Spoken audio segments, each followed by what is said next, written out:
Нашли мы стук. А там так не видно было в подрамнике.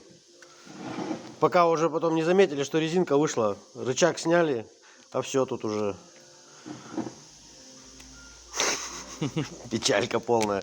Все остальное целое, кстати. Причем еще заводское. Игорян, ты не менял эти сайлентблоки ни разу? Нет. Они вообще еще, блин, крепыши. О, А вот привет, вот этот все, да, привет сказал. Причем с правой стороны только, с левой целый.